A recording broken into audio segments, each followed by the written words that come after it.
Test 1, 2, and here we go. Hi, how you doing? Dominaria United Spoilers. They are coming out fast, and they are coming out in droves. I was looking over the spoiler website today, and as I was scrolling, another card just popped right out right there for me.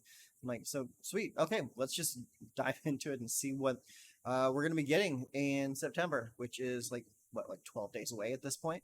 So yeah, let's go take a look. We're gonna swap on over. All right, there's our page right there. Hop on over. I mean, actually, I'm going to hit refresh one more time just to make sure that we're not missing anything. Okay, cool.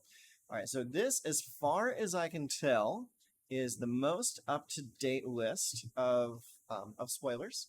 So we're just going to go through bit by bit, and we're going to talk about them. So first up, we have the Monstrous Warleech. It is a 3 and a black, has a kicker of 1. It is a Leech Horror star on the power and toughness. It's an uncommon. It says, as Monstrous Warleech enters the battlefield, if it was kicked, mill 4 cards. Monstrous Warleech's power and toughness are each equal to the highest mana value among cards in your graveyard. Okay, so it's kind of like a different form of Tarmogoyf and also in a different color. So instead of like having power equal to like the number of creatures in your graveyard, it's just equal to the highest power in your graveyard. So it's very different because also that if I remember correctly, the Tarmogoyf itself had a fixed toughness, like they had like 3 or 4 toughness, but the power kept scaling. So this one, both power and toughness are going to be up or down based off of what you have in the graveyard. So if you got a 5/5 in your yard, you got a 5/5 on the board. And also the fact that you can kick it for blue to mill more cards into your graveyard, that's actually pretty good. I could, where would I put this? Where would I put this? I don't know if I would end up putting this in like green-black to capitalize off of like Titan. Because it's got the blue in the kicker. I think I kind of have to see more blue cards to see if this would be worth running. But as it is, it's probably just draft chaff. It's probably not that great, but it's cool. I like the art. I like what they're going for here. It's also kind of a callback to the classic Tarmogoyf, so I'm into it. Next up, we have Karn, the Living Legacy. We get yet another Karn. And this one I did see earlier, so full disclosure, this is not 100% new to me. Most of it's new to me. I have seen a few of the cards already, though. So, Karn Living Legacy, it is a 4 colorless legendary planeswalker Karn, mythic rarity, 4 loyalty. It has three abilities. +1 is create a tapped Power Stone token. It's an artifact with tap, add a colorless. This mana can't be spent to cast a non-artifact spell. So he's definitely going to be a build around kind of planeswalker, just like not Teferi, but Tezzeret from Neon Dynasty. If not this set, Brothers War is definitely going to give us more than enough artifacts to make those 2 planeswalkers form their own good deck to play with. So I'm looking forward to that. It's probably not going to come until next set, though, because I think this set is going to be focused a lot heavier on multicolor, because we do have the domain keyword back. Second ability is -1. Pay any amount of mana, look at that many cards from the top of your library, then put one of those cards into your hand, and the rest on the bottom of your library in a random order. Okay, that's honestly an amazing ability. You just pay any amount of mana, just dig as deep as you can into your deck, find the perfect card, and then the rest go back on the bottom. So it will definitely help you find what you need at any given time. You can also pair this with scry effects, so you know what's on top of your library, and just pay 1 mana and get it right off the top. That's pretty strong. Let's check his ultimate. His -7 is you get an emblem with tap an untapped artifact you control. This emblem deals 1 damage to any target. Okay, that's great. You build that around token artifacts, like the artifacts that he generates, treasure tokens, blood tokens, investigation tokens. Like, there's so many ways to create artifact tokens that this will actually be pretty relevant. Not to mention what we're going to be seeing in the next set as well. So, honestly, pretty damn good. I'm looking forward to seeing him being played with Tezzeret, because as of right now, Tezzeret really doesn't have a home. Let's take a look at the next one. We have Plaza of Heroes. This is a land. Rare. It is not legendary, though, so bear that in mind. It can tap for a colorless. It can tap to add 1 mana of any color. Spend this mana only to cast a legendary spell. It has tap, add 1 mana of any color among legendary permanents you control. Okay, so this is clearly a commander card. 3 tap and exile Plaza of Heroes. Target legendary creature gains hexproof and indestructible until end of turn. Okay, so it's got 4 different modes on it. It's all varying levels of usefulness. At its absolute worst, you can tap it for colorless. At its best, you just use it as free mana based off of your commander choices. And even if you're not playing commander, you're actually playing that in standard. It can be very useful, especially if you're playing, say, Esper, for example, and you have Rafine on the table. Boom, now it just adds mana of any color with no drawback. Not bad. It's honestly not that bad at all. Like now I'm like actually thinking about it and thinking about the other lands that we have, that almost all of them come with drawbacks if they generate more than 1 mana. This is pretty good. Yeah. I like it. I like what they're doing with that. And especially the whole commander bit. It's like, I don't play commander, but I know it's an extremely popular format these days. So I'm glad to see that that the commander people have something from this set as well. Next up, we have Dragon Whelp. If I'm not mistaken, I think this is a reprint. 2 colorless, 2 red, creature dragon, 2/3. It's an uncommon. Flying, and red. Dragon Whelp gets +1/+0 until end of turn. If this ability has been activated 4 or more times this turn, sacrifice Dragon Whelp. Yeah, that's an old school card. I remember playing that in like '96. Yeah, that's just a throwback. Yeah, that's good. It's not going to see any play these days. That's for damn sure.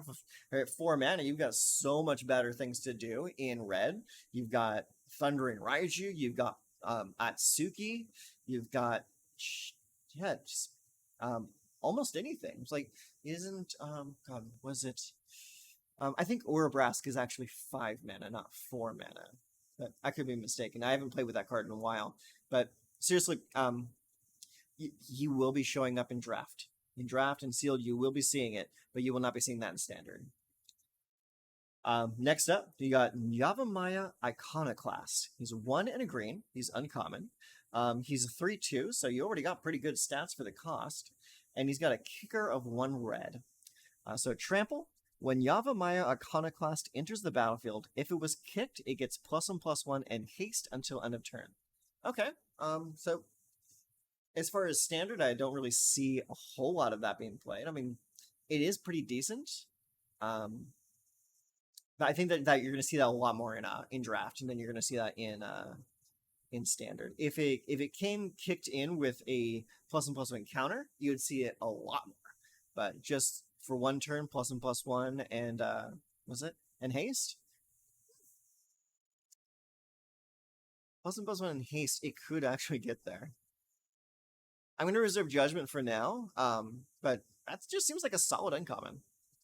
Yeah, solid uncommon, but at 3 mana, me personally, I think I'm still going to be playing the Cat Burglar from New Capenna, just because it's trample, it's vigilance, and it gives me an extra dirty mana next turn. But yeah, decent card. I like the design a lot. I love kicker, and that's just a good design. Okay, next up we got Strength of the Coalition. It's 1 green, instant, uncommon. This has a kicker of 2 and a white.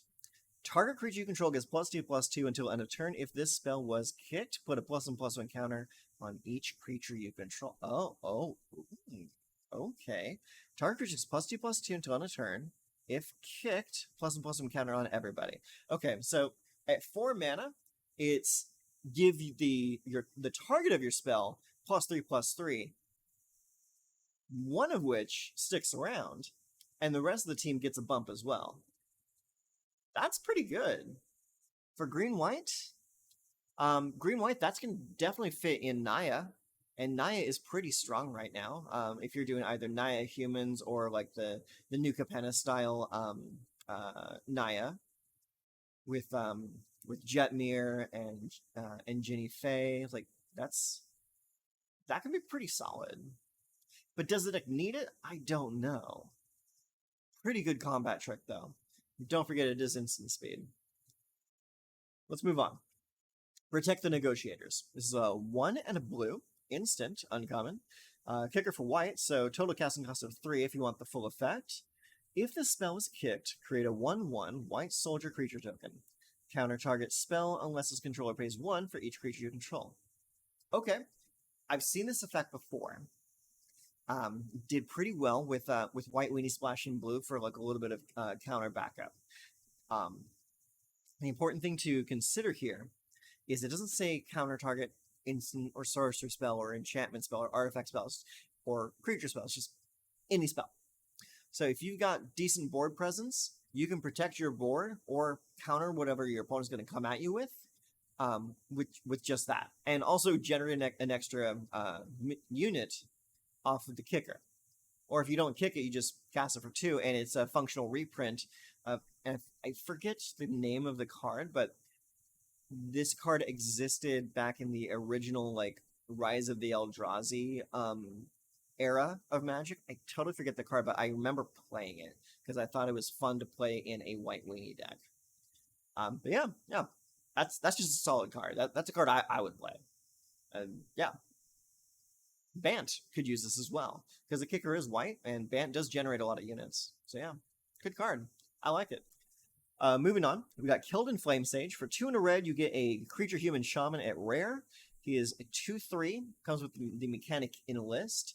If I understand this correctly, Enlist is a new mechanic that basically is like a banding workaround. If you're old enough to understand what banding is, basically what it does is when that creature attacks, another creature that's already on the board that doesn't have summoning sickness and also is not attacking will lend its power and toughness to the enlisting unit. So in this case, the Keldon Flame Sage. So let's say, for example, you have like another like 2/2 unit that you don't want to attack with.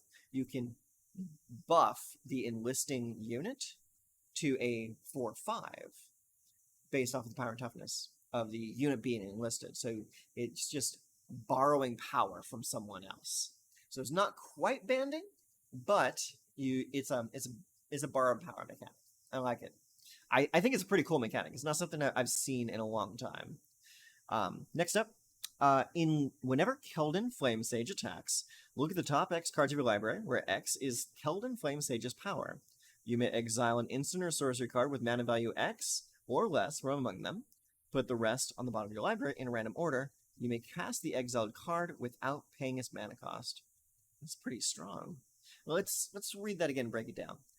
When Keldon, because that's a lot of text. When Keldon Flame Sage attacks, look at the top X cards of your library.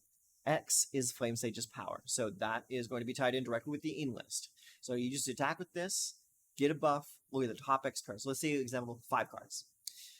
You exile an instant or sorcery card with mana value X or less from among them. Put the rest on the bottom of your library in random order. You may cast this card this turn. Okay, so it's instant or sorcery, not red instant or sorcery. So let's say you attack with Keldon Flame Sage and it comes in with power of 5. Let's say you are also playing black. What costs 5 mana as an instant or sorcery in black? Invoke Despair. You can cast a free Invoke Despair off of this if you enlist with like a 3 power unit or better. That's kind of bonkers. She doesn't really have any other methods of preserving her own health. So she is a little fragile, but at 3 mana, we are also already playing what's it, the Professional Facebreaker from New Capenna. I mean, that already sees play. I could see this seeing play as well, just based off the fact that you get to look at the top X cards and play something. Pardon me, play something off the top for free. That's really damn strong, really strong. I like that a lot. Okay, yeah, that's good. let's move on. Okay, next we have our first multicolored card. It is Toria Davenant, the Fury Rider. It is 1 red, red, and white. So this is going to fit into our Boros decks. Legendary creature Human Knight has Vigilance and Trample. That's all relevant keywords. It's uncommon, so it's not going to break your bank. It's a 3/3. Whenever Toria Davenant, Fury Rider attacks, all other attacking creatures you control get +1/+1 until end of turn. Other red attacking creatures you control gain Trample until end of turn. Untap each other white attacking creature you control. Wow, that is a lot. That is a lot coming off one character. So this person attacks, and you attack like with the team. All of your red dudes, all other attacking creatures you control get +1/+1 until end of turn. So the entire team gets +1/+1. Your red attacking creatures gain Trample, and all of your white creatures basically attack without tapping, Vigilance style. So this character is splitting her keywords across the entire team. The white people get the Vigilance, the red people get the Trample. That's cool. That is a cool card. I like that. I might have to find a way to fit that into Boros. That is a stupid card. I like it. Okay, let's move on. Next up, we have something in white, white, and black. So we have this card's a little fuzzy. We'll see if we can read it. It's Aaron Benalia's Ruin. It is a legendary creature, Phyrexian human. So if you're watching this video, you know that Phyrexia is the theme for this new set. So this should not be surprising you. Great art though. I like the stained glass. It's probably alternate art. But it's a 3/3 for a white, white, and a black. So you're paying 3 mana for a 3/3. It has Menace, and its ability is white, black, tap, sacrifice another creature, put a +1/+1 counter on each creature you control. Okay. There are ways to turn that drawback into a benefit. Sacrifice another creature, put a +1/+1 counter on each creature you control. Yeah. That's honestly pretty solid. I don't like that it taps to do it though. That kind of sucks. Because like you would kind of want this to be an aggressive unit as well. I like the effect, but I don't think the card's good enough. I just don't. Okay, let's move on. Okay, that one we are going to skip because it is in a different language. It looks like it might be Italian. But it looks like it is a spider with domain and a very large domain cost. So we'll have to wait on that one. We'll be back to that one later. Next up, we have the Samite Herbalist. I think I've heard that name before. This might be a reprint. Samite Herbalist, 1 and a white. Creature Human Cleric, 2/1. It's a common. Whenever Samite Herbalist becomes tapped, you gain 1 life and scry 1. Okay. So it doesn't have a tap ability on itself, so you'd have to be attacking with it or using another creature to tap it. Like say it's an elf. It's the elf that costs 2 mana, has reach, and you can tap it and another unit to get some mana. I forget the name of it, but that's the card that first comes to mind with this. But yeah, if you have an ability to tap it just willy nilly, gain some life and scry, could be okay. Draft, standard, completely unplayable though. It's just not good. I can see that in draft though. Alright, moving on, we have the Yavamaya Steel Crusher. This is an ape warrior with a banging suit of armor. He's a 1 in red, he's a 2/2, so he's already pretty good. He has Enlist, so that's going to make him even better. 1 in sacrifice Yavamaya Steel Crusher, destroy target artifact. Okay, that's just a Swiss Army knife creature. He's 2/2. He's got Enlist. You can sack him if he's going to die anyways to pop something. Yeah, that's strong. Yeah, I got nothing else to say about that. It's just a cool common. Do I think it's going to see a whole lot of play? Probably not. You might see it come out of a sideboard somewhere in Boros, or even mono red, really. But yeah, that's pretty much it on that. Probably just see that in draft. Next, we have something that is very peculiar to me. This is Threats Undetected. If you notice the artwork on this, the elf is in the exact same pose as the merfolk woman in the art for Gifts Ungiven. So you got similar art, you got similar title. I believe the cost is the same too. And it says, search your library for up to 4 creature cards with different powers and reveal them. An opponent chooses 2 of those cards. Shuffle the chosen cards into your library and put the rest into your hand. So let's read that again, break it down a little bit. Search your library for up to 4 creature cards with different powers. So you can't just get all the same ones. So you're going to need 4 different ones. An opponent chooses 2 of those cards. Shuffle the chosen cards into your library. So the ones that the opponent chooses, you shuffle back into the library, and you put the other 2 back into your hand. It's green Fact or Fiction, except Fact or Fiction was better because it allowed you to get instants and sorceries and stuff that could actually really affect the game. This just gets you more threats. That's pretty much it. It's a good card. It's a really good card. If someone, all the comparisons to Gifts Ungiven are purely thematic. I mean, this is clearly a flavor win, but this is it's definitely not going to be nearly as good as Gifts Ungiven. Will I play it? Absolutely. It's a cool card. I like it. Probably wouldn't be like a full 4 of. Probably play 2 of them just for a little bit of card advantage.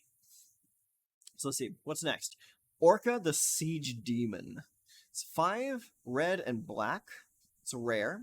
It's a legendary creature demon. It's a 5/5. Trample. Whenever another creature dies, put a +1/+1 counter on Orca Siege Demon.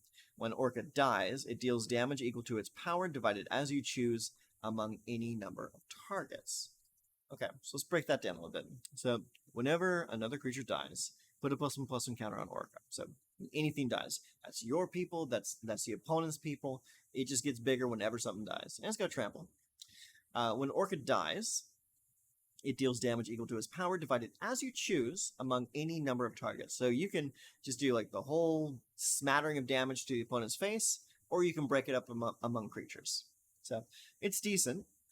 This is a pretty decent reanimation target, but it's very prohibitive casting cost would prevent me from playing this normally.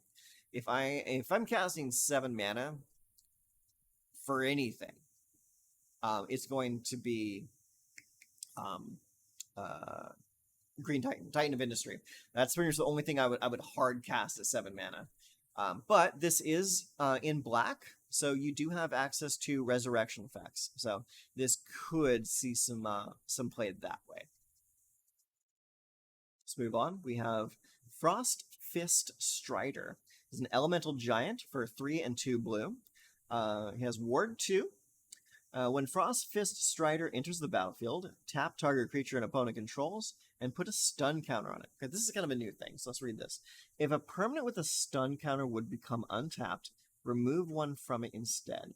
Okay, so it basically locks down a unit for X amount of turns, and X is the amount of stun counters on the target.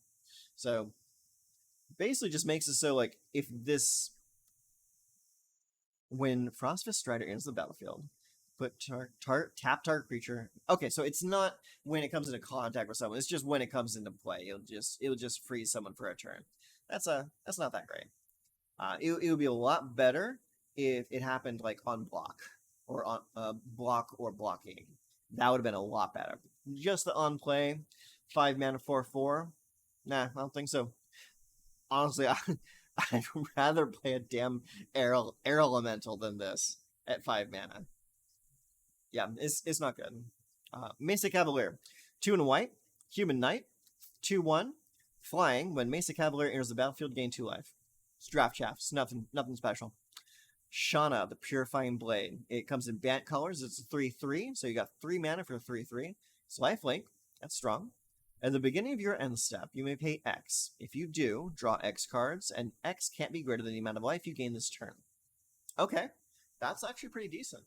And this could be a pretty decent commander as well, because there's only 3 mana, and it comes with a built-in life gain mechanic.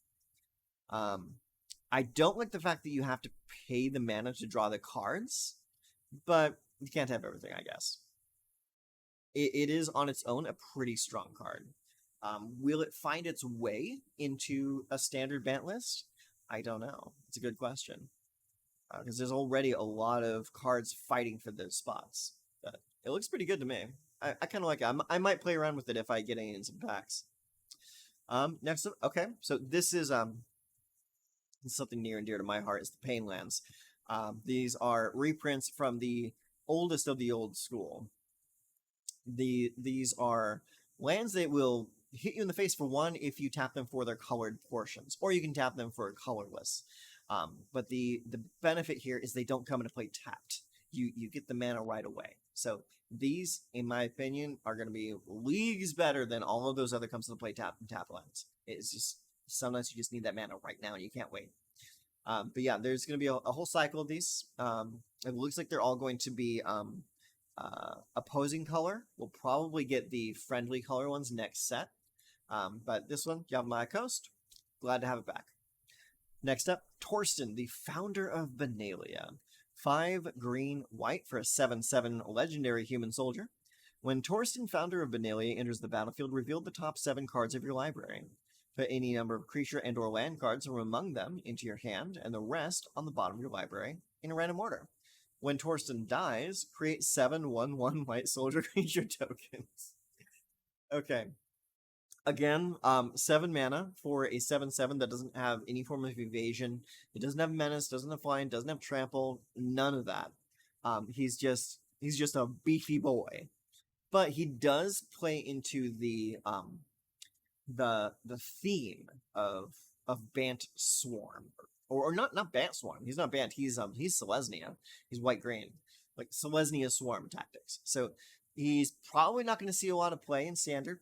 You might see him come out in Commander. You probably wouldn't play him as your commander, but the swarm potential is strong with this guy. I like him because he's card advantage and he floods the board when he dies. It's pretty good.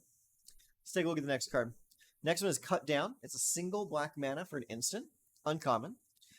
Destroy target creature with total power and toughness 5 or less. Okay, so this is going to be a new work on like the old Smother style card. Smother, if you don't remember, it was one in a black to destroy a creature with like power 3 or less, or 2 or less, I think it was. So it was just good for the, like those early game, countering the early game rush down. And this one kind of fits the same bill.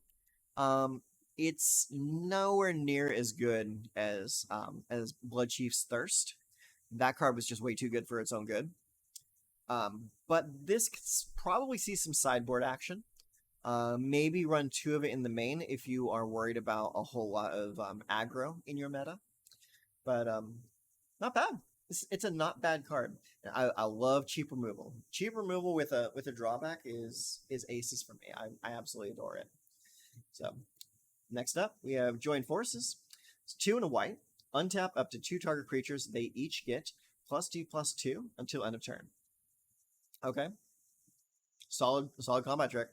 A little expensive, but you do get to untap the creatures as well, so it's okay. Next up, we have Briar Hydra. It's a 6/6 for 6 mana. That's 5 and 1 green, trample, and he has Domain. And Domain, for those of you who don't remember, it becomes active once you have all 5 basic lands in play. Domain. Whenever Briar Hydra deals combat damage to a player, put X +1/+1 counters on target creature you control, where X is the number of basic land types among lands you control.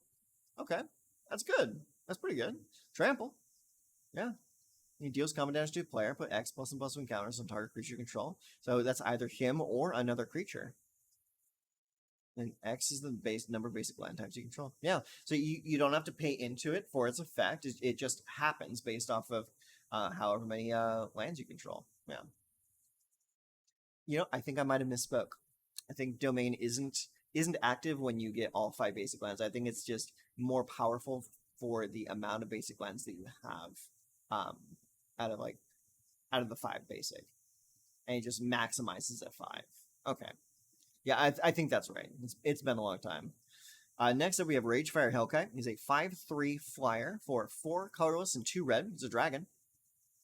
Great art on it. Fantastic art. Whenever Ragefire Hellkite attacks, you may sacrifice another creature. If you do, Ragefire Hellkite gains double strike until end of turn. It's pretty good. That's pretty damn good. especially because it's already in red, which means it is in like the Rakdos area of self-sacrifice, and Raksak is pretty popular right now. I don't know how much the deck loses with rotation, but this could be a pretty decent end game threat or mid to end game threat for the deck. Is it a little expensive? Probably. I mean, I think things are a little bit cheaper these days, but it's not too bad. Not too bad at all. We'll probably end up seeing quite a bit of this guy. That's good. Moving on. Next up, we have the Tyrannical Pit Lord. It's 4 and 2 black for a demon. Flying Trample. It's a 6/6. As Tyrannical Pit Lord enters the battlefield, choose another creature you control.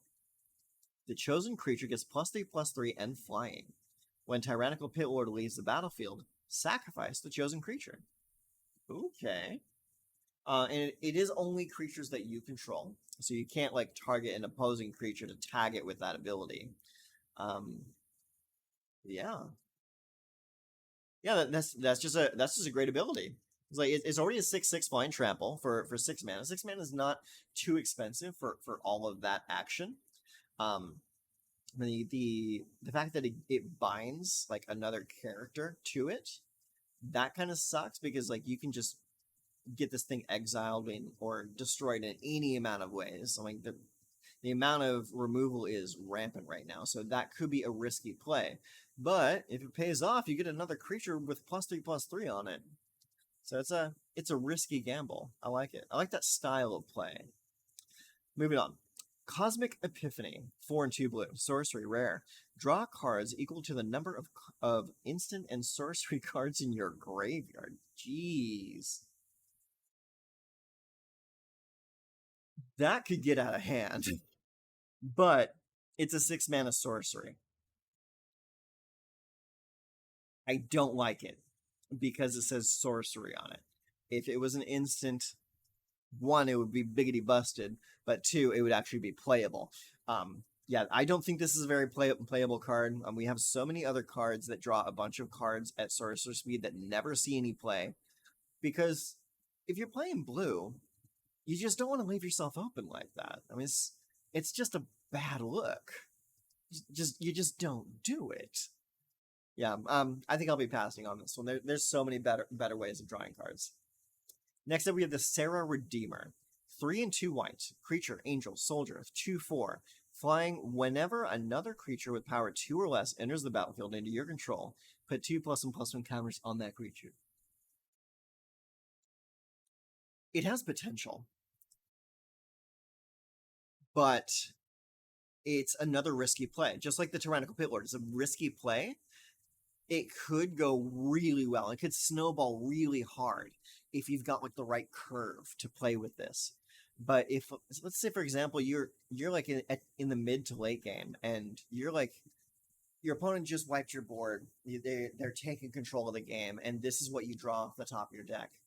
You're not going to be too happy about that. Paying 5 mana for 2/4 flyer is not good optics. You don't like that. But if you got the momentum for it, this could be backbreaking. Especially if you're just playing like just a bunch of just like 1 and 2 power dudes, just slamming them on the table over and over and over. You could snowball so hard with it. It could be so good. But it's too risky. I don't think I would play it. No. Honestly, like in that spot, in that part of the like the mana curve, I'd probably just play the White Dragon. At AO. Yeah, I would just play the White Dragon from Neon Dynasty. It's just a better stat stick at that point, and it still has benefits when it dies. This one, I don't know. Withholding Judgment for now. Next one, we have the Golden Argussie. It is a boat. Legendary artifact vehicle. It is a 3/6 for 4. Whenever Golden Argussie attacks, exile each creature that crewed it this turn. Return them to the battlefield tapped under the owner's control at the beginning of the next end step. And it has a crew of 1. So the thing to remember with crewing is, yeah, the crew says 1, but you can keep crewing it with more creatures. What makes this awesome is you could crew the Golden Argussie with like your entire team.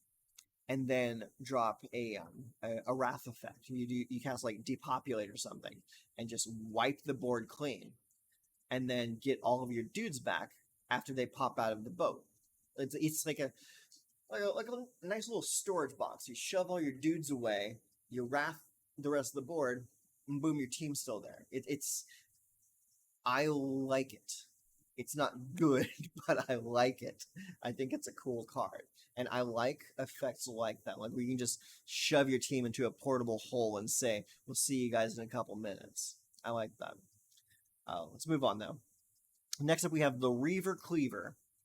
Leave it to Beaver. We got the Reaver Cleaver. It's 2 and a red, legendary artifact equipment. Equipped creature gets +1/+1 and trample. And whenever this creature deals combat damage to a player or planeswalker, create that many treasure tokens. Okay. So +1/+1 and trample. So if the creature survives the attack process, you're going to be making a lot of treasure tokens.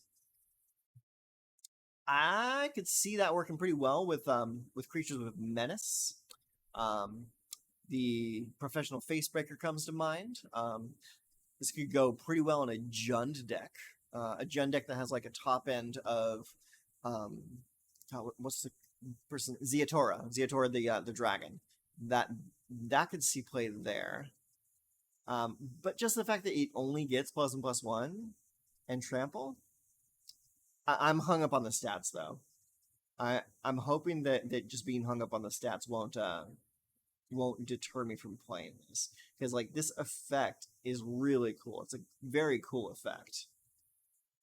Yeah, I think I might give this a whirl and see how that works. It's really good for mid range. Aggro doesn't want this, but mid range definitely wants this. I can see this being played in Jund. Let's move on. Verak, the Warped Sengir. Say 1, a black and a white for a legendary vampire. 2/2. Flying, Death Touch, and Lifelink. Okay, so right there, it is almost identical to my favorite card ever, and that is Vampire Nighthawk. Flying, Death Touch, Lifelink. The only thing that's missing is that 1 extra point of toughness. So already, this has my attention. I like him already. Let's see what he does. Whenever you activate an ability that isn't a mana ability, if life was paid to activate it, you may pay that much life gain. Oh, you may pay that much life again. If you do, copy that ability. You may choose new targets for the... Oh my god. That's great. That is fantastic.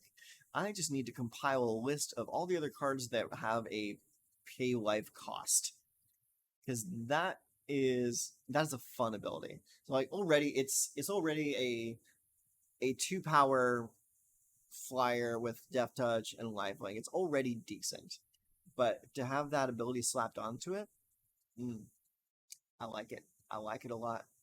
Yeah. Let's read it again. Whenever you activate an ability that isn't a mana ability, if life was paid to activate it, you may pay that much life again.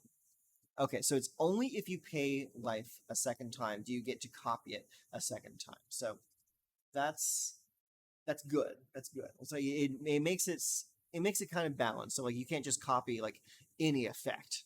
You have to pay a little bit of life into it. Yeah. And in white and black, you're gonna have life to spare. I mean, there's so many life gain sources in both of those colors. Yeah. I like it. It's a damn good card. I'm gonna play it. I will definitely be playing that. Let's see. Next up, we have the Peregrine Dynamo. It is a 1/5 for 3 legendary artifact creature construct. It has haste. 1 and tap, copy target activated or triggered ability you control from another legendary source that's not a commander. You may choose new targets for the copy. Wow. So it really wants you to lean into the legendary type here. I like that it mentions not commander, so it tells me that it kind of is designed for commander play. So that's something to take into account. Peregrine Dynamo copies an activated or triggered ability that you control from another legendary source, but the source has to be legendary. That's the problem, though. This could be great if you build around it. If you build around it, you have a lot of legendary creatures with various effects. This could be useful. Because one, it has haste. You can use this ability the turn it comes into play, and the ability is only 1 in tap. That's pretty solid. I mean, outside of that, it's a good blocker at 1/5 for only 3 mana. So that's a pretty well rounded card. It doesn't blow me away, but it's pretty solid. I like it. Let's see what else we got here. We have Moira, the Yorborg Haunt. It is a legendary creature spirit wizard. 3/2 for 2 colorless and a black. It has menace. Whenever Moira, Yorborg Haunt, deals combat damage to a player, return to the battlefield target creature card in your graveyard that was put there from the battlefield this turn. Okay, so this has potential. So it doesn't say like power 3 or less or some other nonsense like that. This is great for like when you're actively sacrificing creatures every turn. It's like because you can't always rely on your opponent to kill your creatures for you. But like if you're sacrificing your own creatures for benefit and this thing tags the opponent, you get that character right back. It's like that's pretty solid. And I love me some Reanimator. I'm all about the Reanimator all the time. So that has my attention. But that could be definitely played as like maybe like a 1 or 2 of. I like it. A lot of potential there. Okay, moving on. We have wow, that's a name I haven't heard in a long time. Gerard. Gerard's Hourglass Pendant. This is a 1 colorless mana, a legendary artifact, rare. Flash. Okay? Costs 1 and it has flash. You got me already. Let's see what it does. If a player would begin an extra turn, that player skips that turn instead. Okay, I like that. Good sideboard tech. Would be better if we had any good like time skip mechanics in right now. Like Alrund's Epiphany was already banned and it's rotating anyways, so this might be more for like vintage play than for standard. Let's see what the rest of the card does. 4 tap, exile Gerard's Hourglass Pendant. Return to the battlefield tapped. All artifact, creature, enchantment, and hold up. Return to the battlefield tapped. All artifact, creature, enchantment, and land cards in your graveyard that were put there from the battlefield this turn. Oh my god. That's anti-sweeper tech. This beats depopulate. This beats burn down the house. This beats meat hook. The only thing it doesn't beat is farewell. So if this is going to be seeing a lot of play, farewell is going to see an uptick of play as well because farewell will exile everything. Ooh, that's a strong card. I'm going to be playing the hell out of that card. I like that a lot. I mean, hell, it doesn't have to be like a sweeper situation. It'd be like you're on the back foot, and your opponent has to is coming crashing through with their team. You block with all your dudes, you trade with everything, kill as many creatures as possible, and then you use that to get the team back. That's good. And it's the typical like 5 mana breakpoint of resurrection spells. So you're still paying the same amount that you normally would for like say Graveyard Shift or any of those other cards. Yeah, no, that's a top shelf artifact right there. That's good. That's real good. Okay, moving on. Kadric the Soul Kindler is a 2 and a Boros, so that's 2 red and white for a 4/3. Legendary creature, Dwarf Wizard. The legend rule doesn't apply to tokens you control. That's good. I like that. Whenever another non-token legendary permanent enters the battlefield under your control, you may pay 1. If you do, create a token that's a copy of it. That token gains haste. Sacrifice it at the beginning of the next end step. Let's read that again. Whenever another non-token legendary permanent enters the battlefield under your control, you may pay 1. If you do, that token create a token that's a copy of it. That token gains haste. Wow. But it has to be a legendary permanent, though. We're gonna have to figure out ways to copy legendaries to actually make that useful. I have to reserve judgment on that one. That might be another card that's more useful in vintage formats. Let's see what else we got. Next up, we have a Bladewing Deathless Tyrant. Looks a lot like Deathwing from Warcraft. It's 7 mana. It's a 5 in red and a black. Flying Haste Legendary Creature Dragon Skeleton. I like that. It's a 6/6. Whenever Bladewing Deathless Tyrant deals combat damage to a player or planeswalker, for each creature card in your graveyard, create a 2/2 black zombie knight creature token with menace. Oh, I gotta read that again. That sounds too good to be true. Whenever Bladewing Deathless Tyrant deals combat damage to a player or planeswalker. Very important. For each creature card in your graveyard, create a 2/2 black zombie knight creature token menace. That's great. That is a good card. It's a little expensive, but the fact that it comes in with haste kind of makes up for the fact that it costs 7. And if you're already playing like a sacrifice archetype or a reanimator archetype with these colors, you're gonna have a lot of dudes coming back. And the best part about this is it doesn't exile those creatures from your graveyard. They're still there, so they can still be reanimated again later. You're just generating dudes at that point. This guy in the right hands could be a game ender.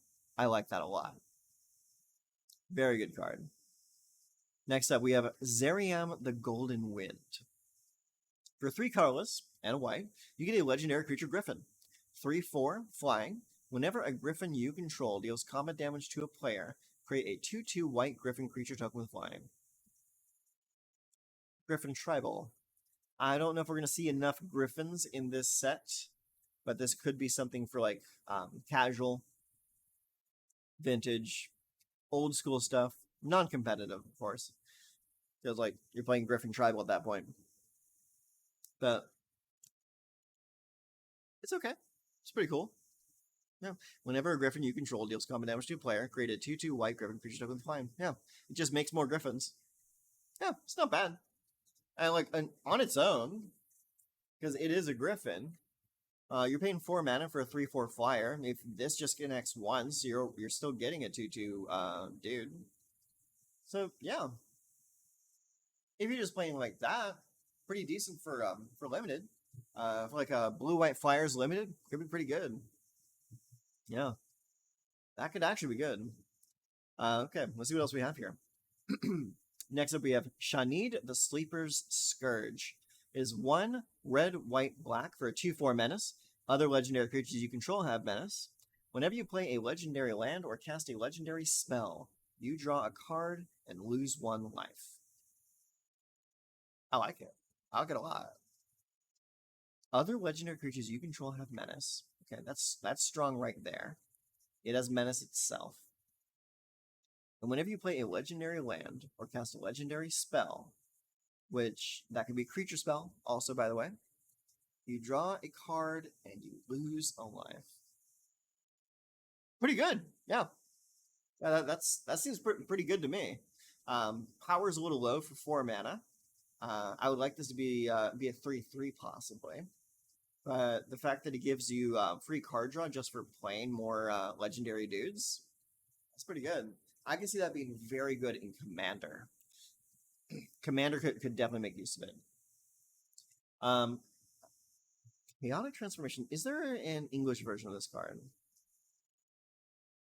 Okay, no, but there is a translation. Okay, so Chaotic Transformation, or Transformatio Chaotica, it's 5 colors and a red. Exile up to 1 target art. Oh, it's a sorcery? Yes, sorcery. Exile up to 1 target artifact, up to 1 target creature, up to 1 target enchantment, up to 1 target planeswalker, and or up to 1 target land. For each permanent exiled this way, its controller reveals cards from the top of their library until they reveal a card that shares a type with it. Puts that card onto the battlefield, then shuffles. Oh. Okay, so it's like a weird polymorph for your own guys. So like and it doesn't say non-token. So if you generate a bunch of tokens, you could cast this, toss the tokens away, and then go get permanent replacements for them. Yeah. That is a fun card. It is not a competitive card. That is a for funsies. Yeah. I could see someone like pulling some real weird shenanigans with that, but I really think it's for funsies. Let's move on.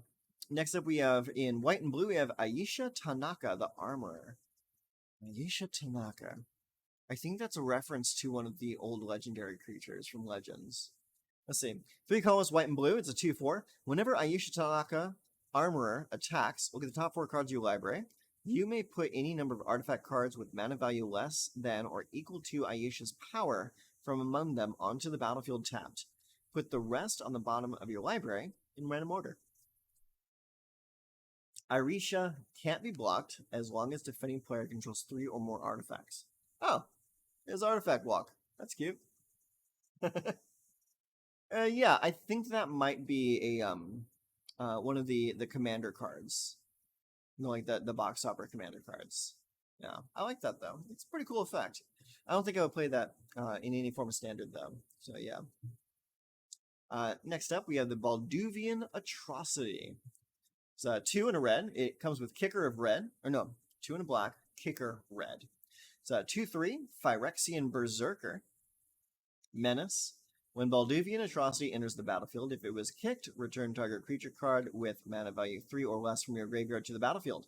It gains haste. Sacrifice it at the beginning of the next end step.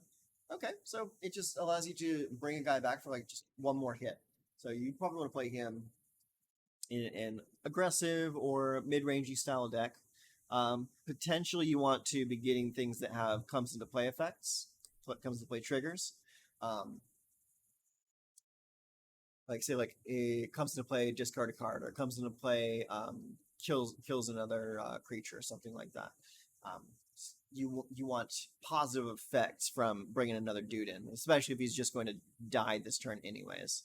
Another way to go about it is you could, let's see, does it give it haste? Yeah, it does gain haste. So if you use this on, say, your what was it? The Tenacious Underdog. Tenacious Underdog only has a actual casting cost of 2.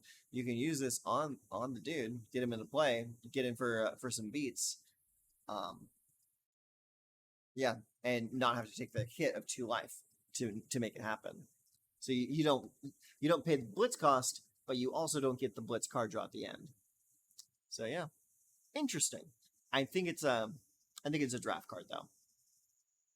Next up, we have the Sengir Connoisseur. It's 3 colorless and 2 black for a 3/3 flyer. Whenever 1 or more other creatures die, put a +1/+1 counter on Sengir Connoisseur. This ability triggers only once each turn. Okay, but it's only once each turn now. But it has the benefit of just whenever a creature dies, not whenever a creature dies because this killed it. Not like the old Sengir Vampire of days past. But it is also only a 3/3 where Sengir Vampire was a 4/4, so it's a little bit of a power drop. But I guess they decided to balance it this way because it will get benefits based off of whoever dies, regardless. Okay.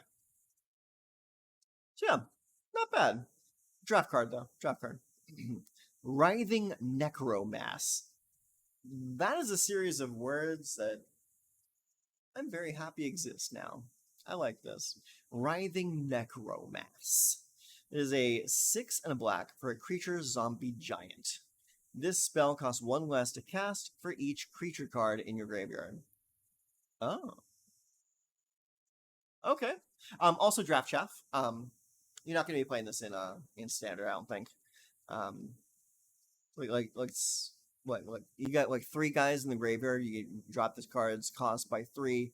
It's suddenly a 4 cost 5/5 death touch. It's a lot of hoops to jump through, but you're not going to have, you're in most cases not going to have 3 total creature cards in your graveyard by the time turn 4 rolls around anyway. So you're not really getting this out very quickly, and it doesn't really have any other relevant keywords other than death touch. So I think I'm going to be passing on this one. Moving up, we have Yorborg Repossession. I like the sound of that. Let's see. It's a 1 black sorcery, but has a kicker of 1 and a green, so 3 total. Return target creature card from your graveyard to your hand. You gain 2 life. If the spell was kicked, return another target permanent card from your graveyard to your hand. Okay. On its own, it's just raise dead. But if you play for the kicker cost, it's a raise dead and also a reclaim, all in one card. That's good. That's really damn good. I don't think I would ever cast this for just the raised dead portion of it though. You definitely want to get like the 2-for-1 value out of this. That's pretty good. And it comes with a little bit of consequential life gain as well.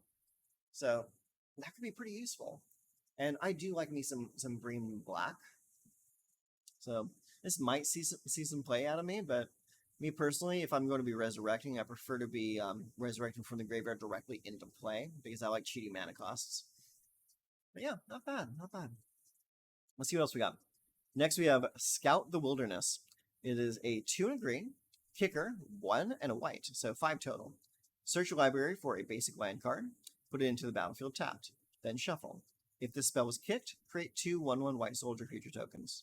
Okay, it's just a basic mana ramp with upside if you want to pay for it. It's not that great. Let's see. What's this? Lady of Otaria. See, got translation? Good. Okay. Lady of Otaria. It looks like a 5/5 for 3, a red, and a green. It says you may tap 3 untapped dwarves you control rather than pay this spell's mana cost. And it doesn't say if this is a dwarf or not. She looks a little tall, but that could be deceiving. At the beginning of each end step, if a land you controlled was put into a graveyard from the battlefield this turn, reveal the top 4 cards of your library. Put any number of dwarf cards from among them into your hand, and the rest on the bottom of your library in a random order. Very interesting. So it gives you a little bit of card advantage. It's a 5/5 for 5. No relevant keywords. It's just a value generator. And the dwarves just go to your hand, not into the battlefield, so you're not really cheating at all. Yeah, it's okay. I don't think I would play it. It's just okay. And I don't typically play green red a whole lot anyways, so it's kind of mid for me. Here we go. We have Tetsuo, the Imperial Champion. This might be another one of those box toppers because I remember Tetsuo from Legends. So Tetsuo Imperial Champion. Grixis color, so he still has the same casting cost as back in the day. And I think it was a 3/3 back then too. Whenever Tetsuo Imperial Champion attacks, if it's equipped, choose one. Tetsuo deals damage equal to the highest mana value among equipment attached to it to any target. Okay, let me reread that. Tetsuo deals damage equal to the highest mana value among equipment attached to it to any target. Okay, so if you got something, if you have 2 equipments, you have one that costs 1, one that costs 3, it's going to deal 3 to a target. You may cast an instant or sorcery spell from your hand with mana value less than or equal to the highest mana value among equipment attached to Tetsuo without paying cost. Okay, so when it attacks, you can do one or the other. You can either play something from your hand, or you can slash something with the weapon. That's pretty flavorful. I like that. Honestly, if this was not just a commander card, I could see this scene play. Yeah, because there are still some pretty relevant equipments in red at least. Not really in blue. Black has the Blade of the Oni, so at least there you're still slashing for a bit. You're still getting some benefit out of it. Yeah, that's pretty decent. It's a hell of a lot better than the original Tetsuo, I'll tell you that much. Let's see what else we got. Next, we got the Thrill of Possibility. Is 1 in red, instant. As an additional cost to cast this spell, discard a card. Draw 2 cards. Oh, okay.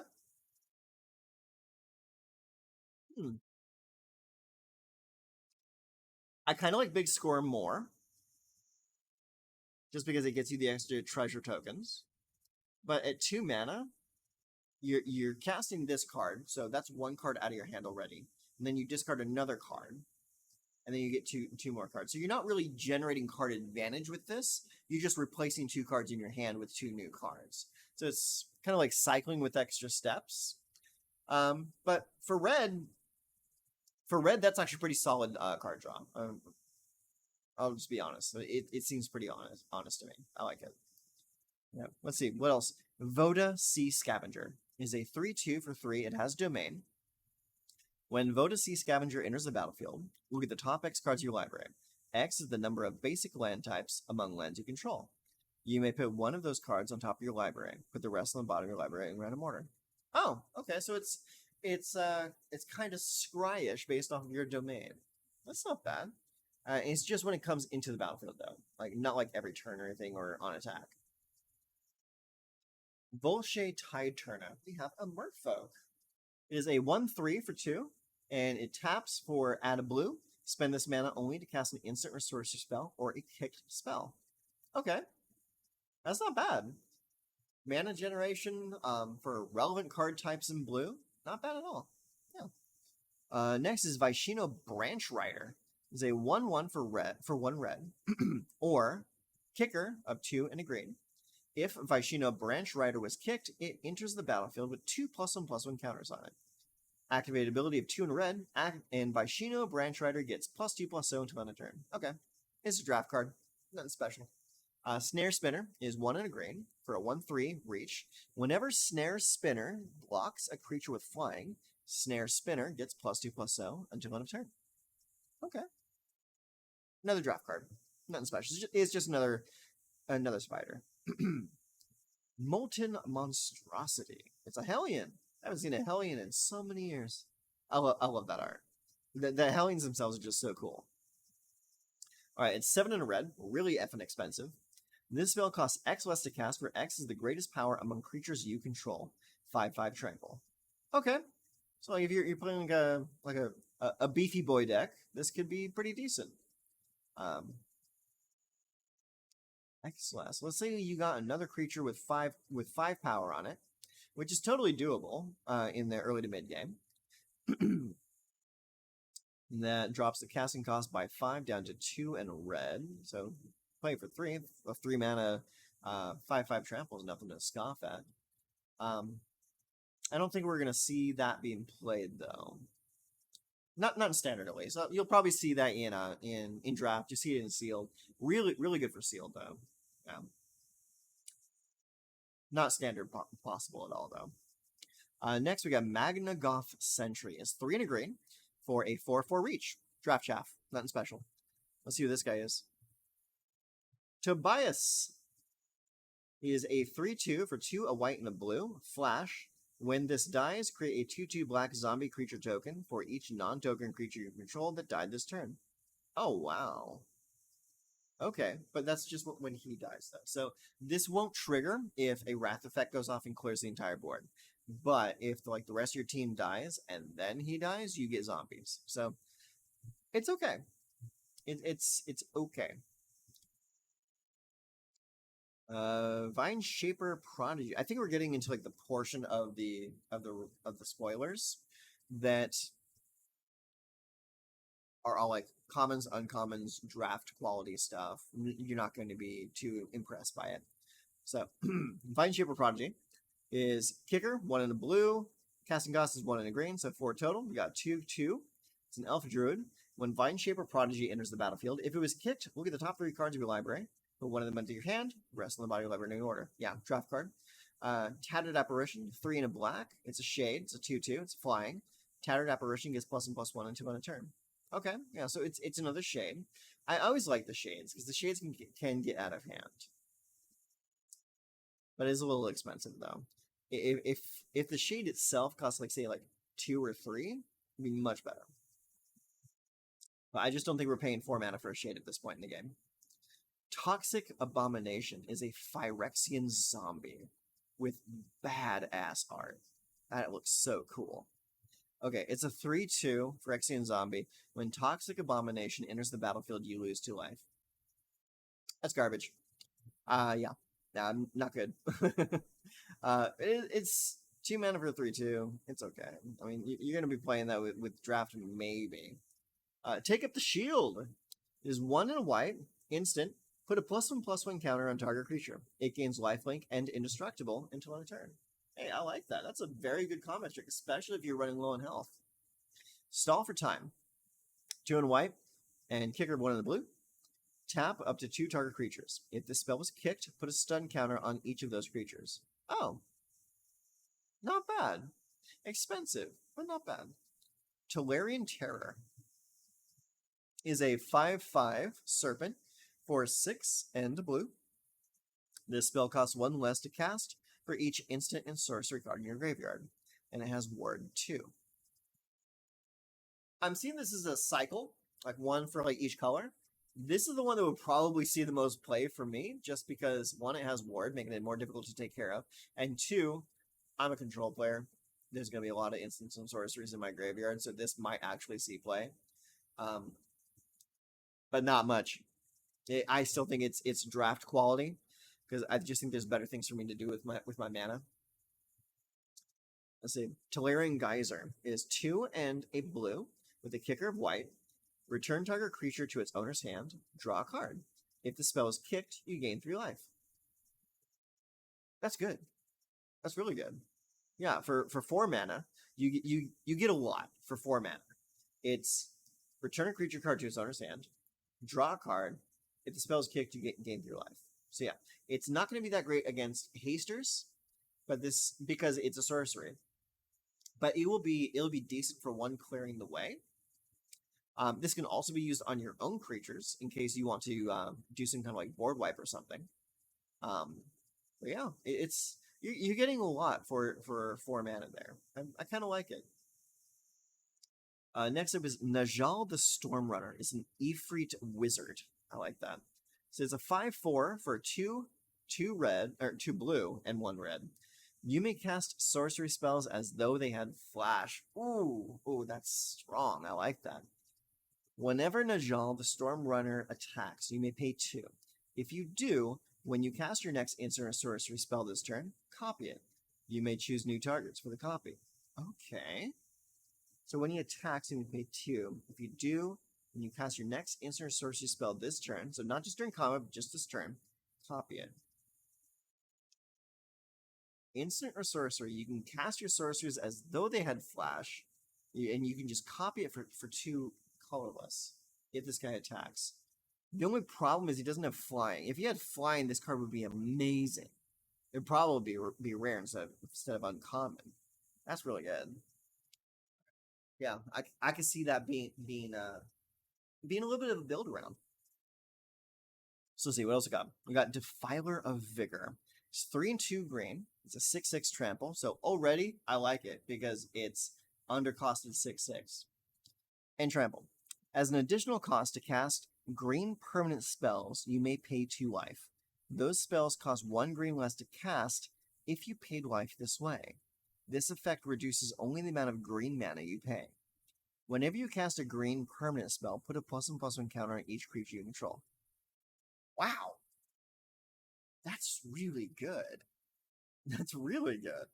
For 5 mana, you get a 6/6 trampler that basically completes all of your green creature spells or green permanent spells. So this could work with the new Ajani as well to like complete like the other portion of green mana that he has in the casting cost. If he has a second green, I don't know. We'll have to take a look at that later. That's just really strong. I like that a lot. And you get to put a +1/+1 counter on the entire team every time you play green permanent spell. This is going to be bonkers for mono green. This can be absolutely bonkers for mono green. But provided mono green survives the rotation, this is bonkers for it. That's like top of the curve. I like that. Astor Bearer Blades.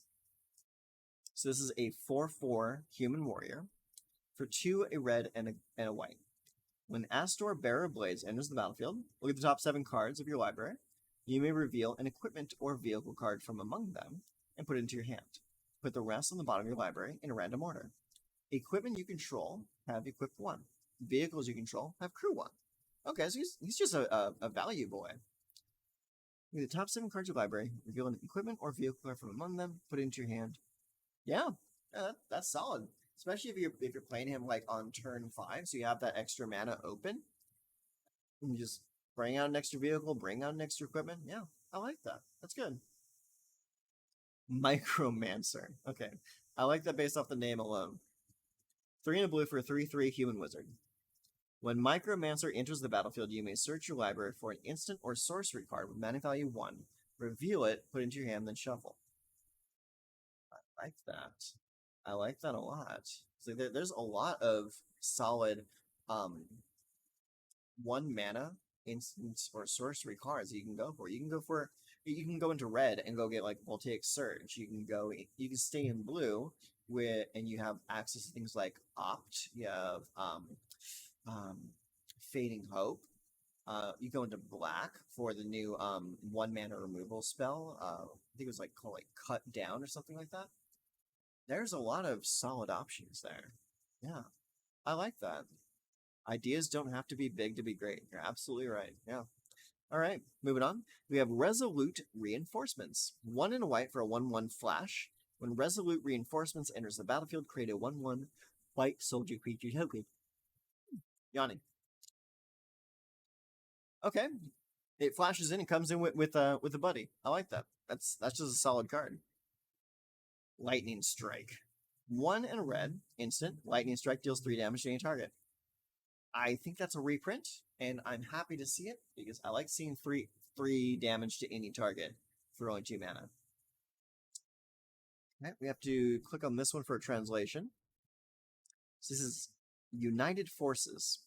Untap up to 2 target creatures. They each get +2/+2 until end of turn. Okay, yeah, that's decent. It's decent because it untaps the creatures. I like that a lot. Yeah.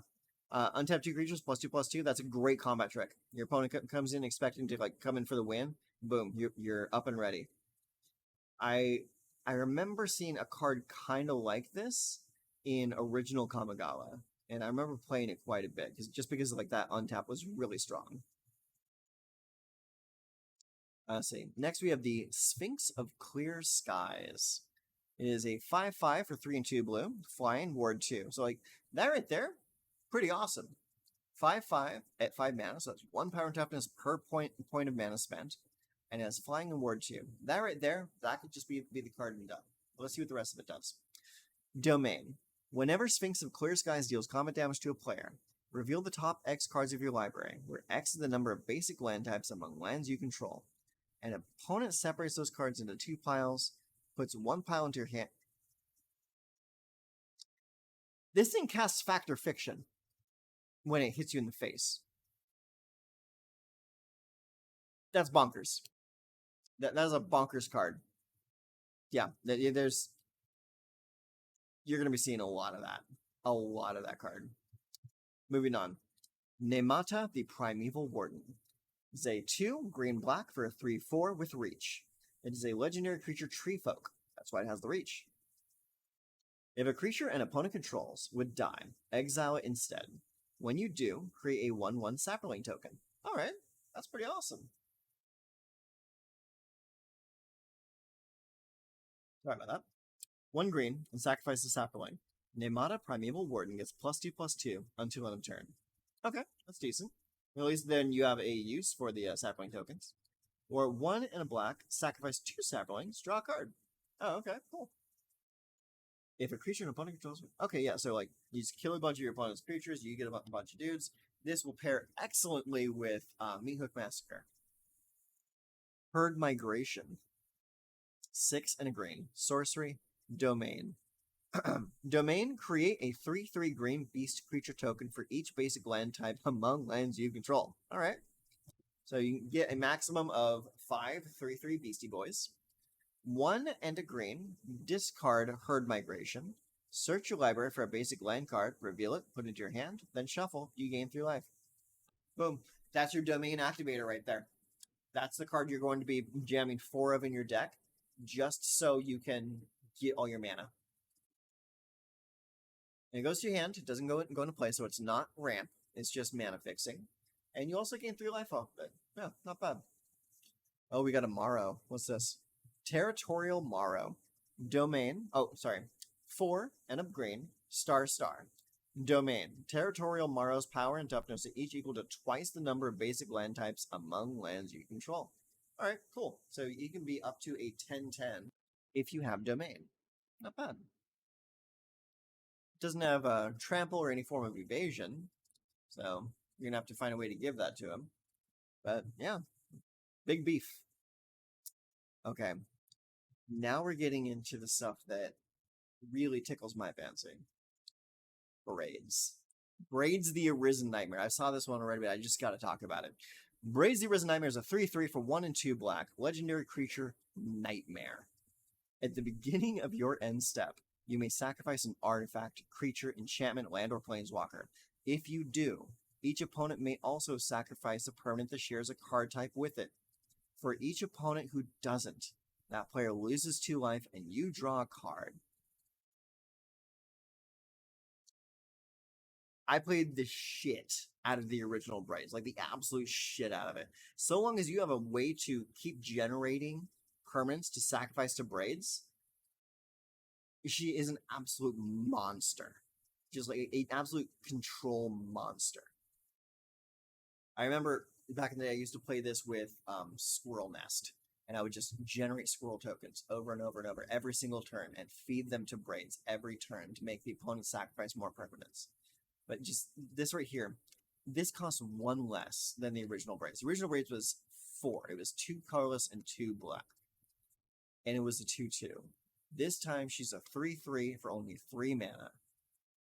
And at the end step, it generates not only a way to deal more damage to your opponent, but also to give you card advantage in drawing cards. Chef's kiss. I love everything about this card. I'm gonna be like 4 of full crafting this right out the gate. Mono black is going to be very strong, or even just black green or black blue. It's going to be very strong. Honestly, black red is probably where it's going to be at too, because of Obnixilis. Yeah, I'm really excited to see what we're going to do with Braids. World Spell. Next card. This is 5 and 2 green for an enchantment saga. And it comes with a new mechanic. The new mechanic on these sagas is read ahead. You can go straight ahead to the 2nd chapter or to the 3rd chapter of the saga when you play it. So let's look at parts 1 and 2. Parts 1 and 2 is look at the top 7 cards of your library. You may reveal a non-saga permanent card from among them, put it into your hand. Put the rest on the bottom of your library in a random order. The 3rd part, however, says put up to 2 non-saga permanent cards from your hand onto the battlefield. You know what this reminds me of? This reminds me of Tooth and Claw. Tooth and Claw from I believe it was the Mirrodin New Phyrexia era. It was a card that had Entwine on it. I remember that mechanic specifically. It had Entwine. You pay a truck ton of mana to entwine it, and it would allow you to search your library for, I believe, like up to 2 creature cards and add it to your hand, or put 2 creature cards from your hand onto the battlefield. So you cast the entwine cost, you get both effects. You go rifling through your deck for the 2 best creatures you want at that time, pop them right onto the board. It was an amazingly brutal card to deal with. This reminds me a lot of it. It's not nearly as powerful as that other card, but it's pretty strong. Let's see, what else we got here? We have Rada's Firebrand. This looks like an aggressive card. It is 1 in red for 3/1. When Rada's Firebrand attacks, target creature defending player controls with power less than Rada Firebrand's power can't block this turn. Domain. 5 in a red. Rada's Firebrand gets +2/+2 until end of turn. This ability costs 1 less to activate for each basic land type among lands you control. Activate only once each turn. That's a strong, aggressive creature. And, like, right off the bat, she can just make it so anything with power 3 or less can't block her. And if you use the Domain ability, get her up to a 5/3. That's a pretty decent aggressive creature. I mean, honestly, I wouldn't even pay the Domain cost. I would just pay the regular regular cost for the creature and just use it as a 3/1 that can't be blocked by anything with power 3 or less. Yeah, that's strong. Let's see what else we got. Next, we have Chalet's Acolyte. Creature Angel, 3/4 for 4 colorless and a white. Has kicker 1 and a green. Flying. If Chalet's Acolyte was kicked, it enters the battlefield with 2+1/+1 counters on it. Okay. So, at 5 mana, it's a 3/4, or at 7 mana, it's a 5/6 flyer. I'm not interested. Beautiful art. I love the art on it. It looks fantastic. But it's just too expensive for what it is. Like, I can see it being played as just a 3/4 flyer and limited, but that's about it. Like, if you get to like the real late game, you can actually kick it. Yeah, I could see that being useful. But as it is, no thank you. Next card, Impede Momentum. 1 in a blue, sorcery. Tap target creature and put 3 stun counters on it. Oh my god. You can tap down a creature for 3 turns on only 2 mana, and it scries for 1. That's actually pretty damn good. That's actually really good. You just go like, no, you're just going to stay put for a while. We're just going to hold you in place. All right. We got something here that is in Phyrexian font, so we need to click it. Dismember. Oh no, does it not have the text? It does not. It does not. Okay, so I guess we're going to have to skip this one for now.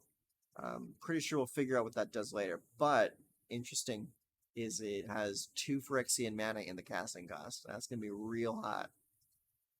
So it's probably a removal spell. Super cheap removal spell.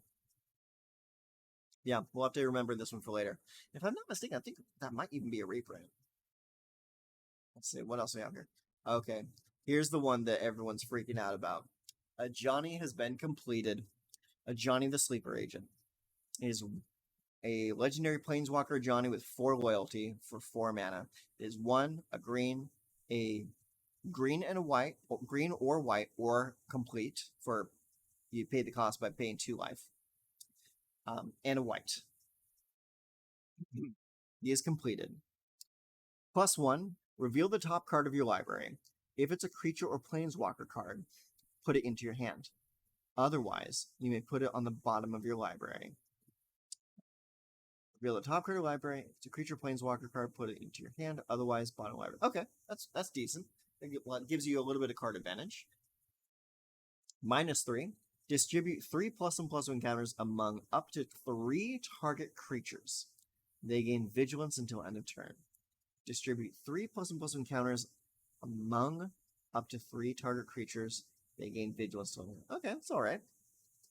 -6. You get an emblem with whenever you cast a creature or planeswalker spell, target opponent gets 2 Whoa. Oh, damn. Whenever you cast a creature or planeswalker spell, target opponent gets 2 poison counters. For those of you not in the know, when a player gets 10 poison counters, they lose the game. This is a planeswalker with inevitability. Its first 2 abilities are nothing really special. Like they're just kind of there. They don't really excite me. That ultimate though is very exciting because you can complete your opponent. Get him 10 poison counters. This is game over. Oh, that reminds me of like the old Infect days. I've got some good stories from back then. That's a good card. I like that. All right, let's move on. Next, we have Guardian of New Benalia. 1 and a white. It's a 2/2 with an enlist. Already, that's sounding very strong. Whenever Guardian of New Benalia enlists a creature, scry 2, that makes it even more busted. Okay, so say you got a 2/2, attack, enlist, it's now a 4/4, scry 2. Discard a card. Guardian of New Benalia gains indestructible to end of turn, tap it. Okay, just pitch a card. It survives any kind of wrath effect, survives direct damage, it survives blocking. That's just a good card. That you're going to be seeing a lot of that just because the casting cost alone is a 2 2 mana, 2/2 creature. It has the enlist keyword. That's good. That's real damn good. Okay. Sulphur Springs is another in the cycle of Painlands. Charismatic Vanguard. Who's he? Say 2 and a white for a dwarf soldier at 3/2. 4 colorless and a white. Creatures you control get +1/+1 till end of turn. Draft chaff. Not important. Banalish Sleeper. 1 and a white for a 3/1. Has a kicker of black, though. That's interesting. When Banalish Sleeper enters the battlefield, if it was kicked, each player sacrifices a creature. Love it. You'll love to see it. That's the kind of stuff you want to see. I love it. And that's also each player. So you can build around with this creature to make it so you get benefits off of sacrificing. Or you can just play it on its own, and you just play it as like a 3 mana sacrifice effect. Easy. Orzhov might be coming back. I like this. The Phasing of Zhalfir. It's a good saga. Very good saga. 2 and a blue. It has read ahead, so you can go straight to the end if you want to. It says another target non-land permanent phases out. It can't phase in for as long as you control the Phasing of Zhalfir. So 2 turns in a row, you phase something out. Either your opponent's, so you can swing through, or your side, so you can protect against the third part. The third part says, destroy all creatures.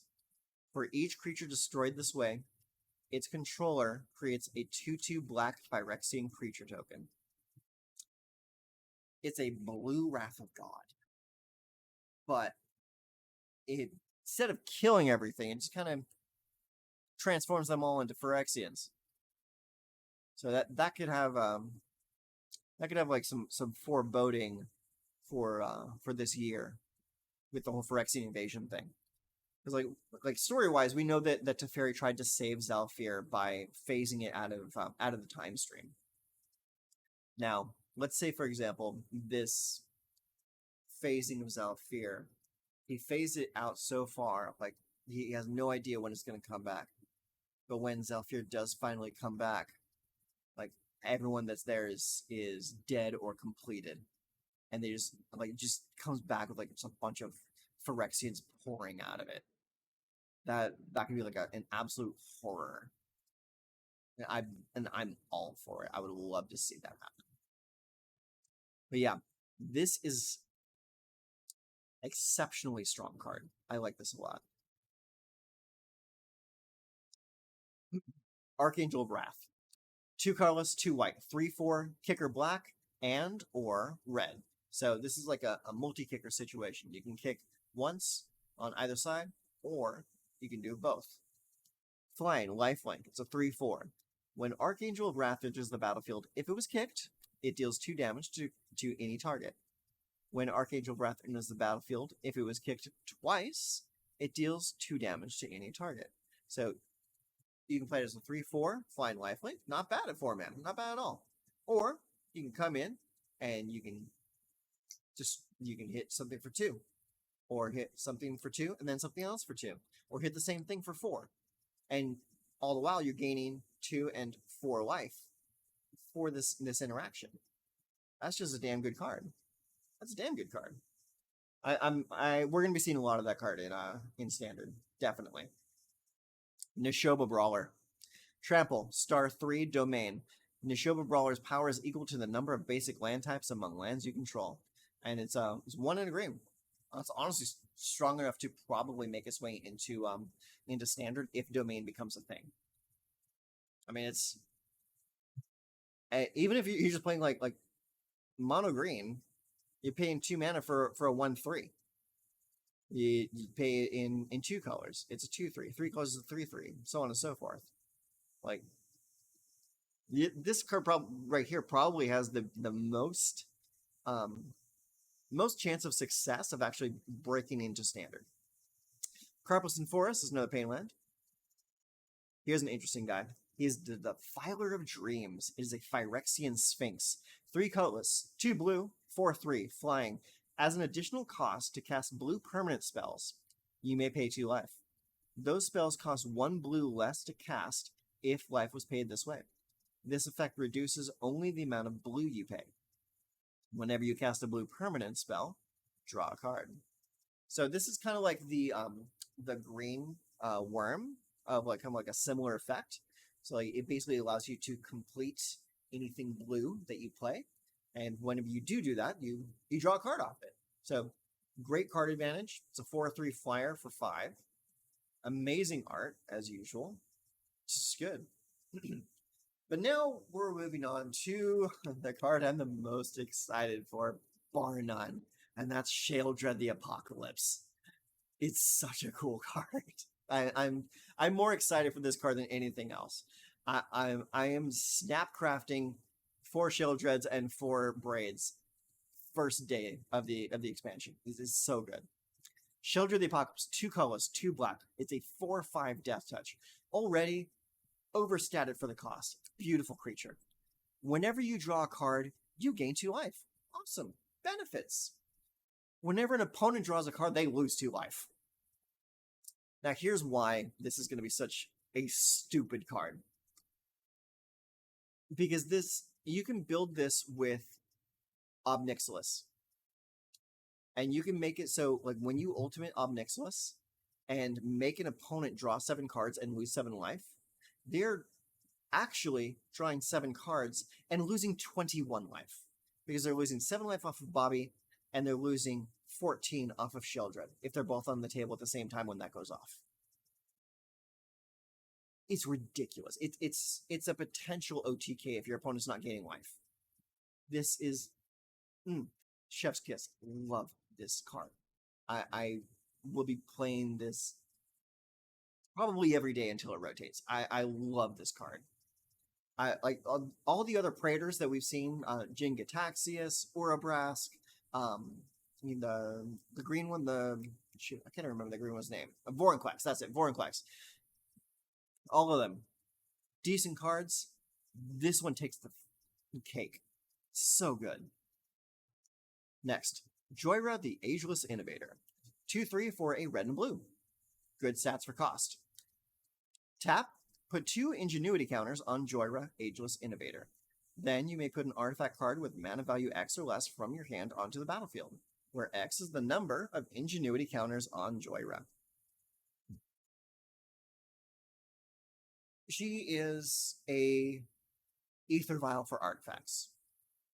I think you're going to be seeing her quite a bit, especially when Brothers War comes along. This is going to be a role player in that style of deck. It's just the amount of mana that she's going to be able to cheat out for you is going to be backbreaking for some people. Some people are not going to be able to handle it. I like it a lot. It's good stuff. Next, we have Wrath, the Weatherlight Stalwart.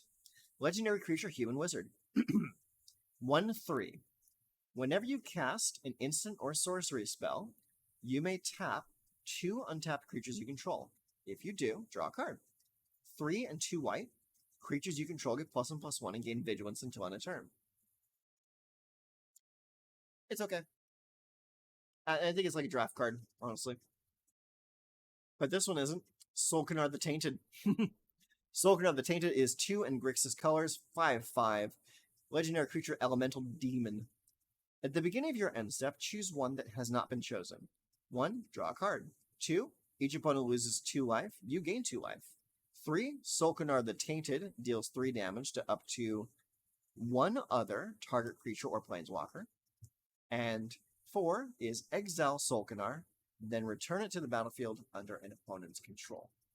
So, something important to remember there is you're not just giving control of it to your opponent, you're exiling Solkanar, and it comes back into play under their control. So now your opponent will have access to all of those options before they have to give it back to you, provided the game even goes on that long. But honestly, if you're going to be playing Solkanar, you're going to find a way to get rid of Solkanar before you get to that last option. But yeah, 5/5 for 5. A whole bunch of really cool abilities. Yeah, that's a good card. I like that a lot, especially if you find a way to just sacrifice it to something stupid before you have to give it away. Soul of Windgrace. I've heard a lot of people talking about this one very positively. Soul of Windgrace is 1 black, red, green. That's Jund colors. It is a 5/4 legendary creature cat avatar. Whenever Soul of Windgrace enters the battlefield or attacks, you may put a land card from your graveyard onto the battlefield tapped under your control. And it has 3 abilities. It has 1 green, discard a land card, gain 3 life. Or 1 in red, discard a land card, draw a card. Or 2 and a black, discard a land card, Soul of Windgrace gains indestructible until end of turn and tap it. So yeah, it has a way to save itself. It has card generation, it has life gain. This is just a good card. Just straight up good card. Yeah, I got nothing bad to say about that. And it's in Jund, and honestly, Jund is not that bad right now. Next up, we have Squeebob, the Dubious Monarch. Squee is an old character, real old character. Honestly, I don't know how this character is still alive at this point, but for some reason, Squee just evades death at every turn. Squee originally in the story first showed up in, I think, like the Weatherlight expansion and the Tempest expansion, because like the Tempest expansion had Squee's toy, which you can see in the art he still has. It's on his throne right next to him. That's what he's holding in his hand there, is his toy. And the toy itself, you like tap it to like prevent a damage to something. Which kind of like thematically plays into Squee's whole like life of narrowly evading death at every turn. It's such an interesting character. But I really enjoyed the Mercadian Masks version of Squee most, because it was a card that you would be able to get back to your hand every single turn during your upkeep if it was in your graveyard. So you would find ways to discard it, discard Squee every turn for various effects, and get it back every turn. It was like just a reusable resource every single turn. So let's go ahead and read Squee, see what he does. Squee the Dubious Monarch, 2/2, legendary creature, Goblin Noble. For 2 and a red, it is a haste. Whenever Squee Dubious Monarch attacks, create a 1/1 red goblin creature token that is tapped and attacking. You may cast Squee Dubious Monarch from your graveyard by paying 3 and a red, and exiling 4 other cards from your graveyard rather than paying this mana cost. So, again, thematically correct. He just keeps on coming back. Squee does not die. That's going to be pretty strong. Like, 3 mana to cast him right from your hand, or 4 mana to cast him from your graveyard. He just keeps on coming. Next up, we have Zur the Eternal Schemer. It is Esper colors, white, blue, and black. That is my personal favorite color combination. 1/4 for a legendary creature, human wizard. He flies. Enchantment creatures you control have Death Touch, Lifelink, and Hexproof. 1 in white, target non-aura enchantment you control becomes a creature in addition to its other types, and has base power and base toughness, each equal to its mana value. So this guy is an animator for like global enchantments. And he gives them all Death Touch, Lifelink, and Hexproof. It's pretty silly. So like, imagine this working with sagas. Imagine this working with global enchantments like the Ascendancies from New Capenna. Yeah. And honestly, he's only 3 mana. That's just a good card. Like, this guy is an absolute role player and build around. Good card. I like him a lot. The Raven Man, 1 in a black for a 2/1. Legendary creature, human wizard. At the beginning of each end step, if a player discarded a card this turn, create a 1/1 black bird creature token with flying, and this creature can't block. 3 in a black, tap. Each opponent discards a card. Activate only as a sorcery. So yeah, pretty damn good. And so like, the best part about this is you don't have to be the one discarding cards. As long as you're forcing your opponent to discard cards each turn, you're still making ravens. this would be a lot better if the birds could block, because like a slow strategy like this, you kind of want to be playing defensively anyways until you have like total control over the game. But yeah, and this also will play well with Liliana, because Liliana's back as well, and her first ability is making everyone discard cards. So yeah, pretty strong. With those 2 cards alone, discard could be back on the menu. Yavamaya Coast, Shivan Reef, Caves of Koilos, Adarkar Waste, all pain lands. Yes, and here she is, Liliana of the Veil. My personal favorite Liliana. Liliana has had so many different versions, but this is my personal favorite. Not just because she is only 3 mana, but because, 1, her art is fantastic, and 2, she curves so well with the rest of the deck that you want to be building. So only at 3 mana, you have a 3 loyalty Liliana. The +1 is each player discards a card. So that's you and your opponent. So bear in mind there, if you're playing with her, you're going to have to be building a deck in a way that you want to be discarding cards.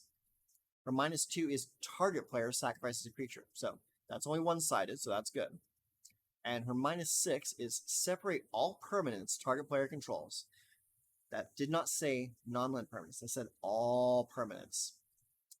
That player controls. That player sacrifices all permanents in the pile of their choice. So you can really mess with someone with this. You could put like all their lands in one pile and all the rest of their stuff in another pile. Or you could split them up. You put like a bunch of lands and then like some permanents. And then like one land and a bunch of permanents in the other pile. Like, you can be really creative with how you separate the piles and really put your opponent in a bind with that ultimate ability. Really damn strong. The best part about this, though, is the fact that she's only 3 mana and she has such powerful effects. 3 mana. What are you doing in this game? Let's see. Let's try and build the deck real quick. So let's say turn 1, Duress. Turn 2, we play what is it? Tenacious Underdog. And get some pressure going. Turn 3, we drop Liliana. Each player discards a card, or you make your opponent sacrifice their blocker. Turn 4, what are we doing? Turn 4, let's say we play Soren Markov, or we play Obnixilis, discarding, or not discarding, but sacrificing the Pit Fighter. Or what I would personally want to do is I would be playing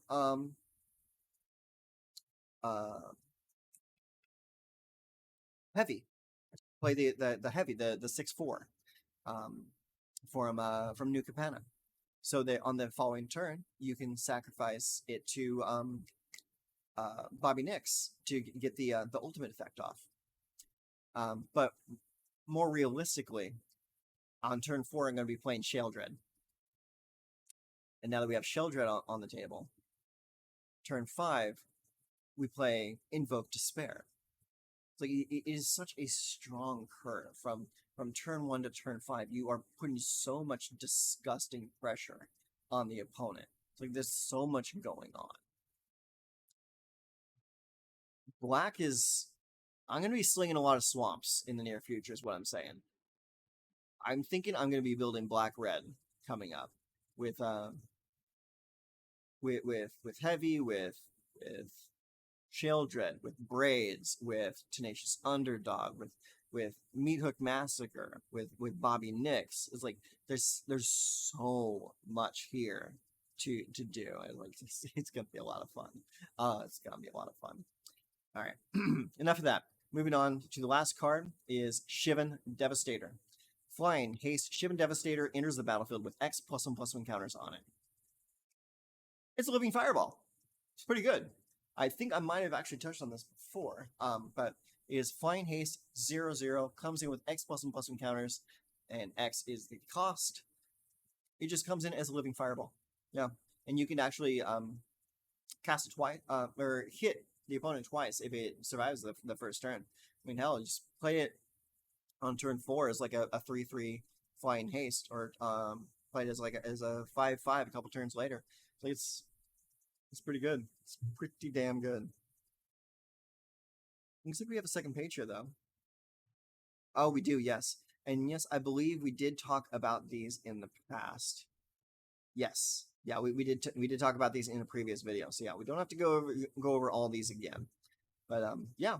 So honestly, the best thing I can say about this is black is back on the menu in a big way. I'm very excited for Sheldred, for Braids, for Liliana, and all of that nasty black nonsense. It's going to be very fun to brew and come up with new exciting decks to play with. I'm gonna be having a lot of fun. So, anyways, that's gonna be the video for today. It was a long one, but we had a lot to go over. It's been a while since I put out a video. So if you made it this far, which I honestly I doubt anyone made it this far at all. But I'm very happy to be making this video and just having a chance to sit down and chat and talk with all you nice people. So again, I'll probably be following this up later with more spoilers as they come out, and also with my takeaways for like my top cards coming out of this reveal season. I'm very excited. Things are gonna be fun. So for now, take care. Later.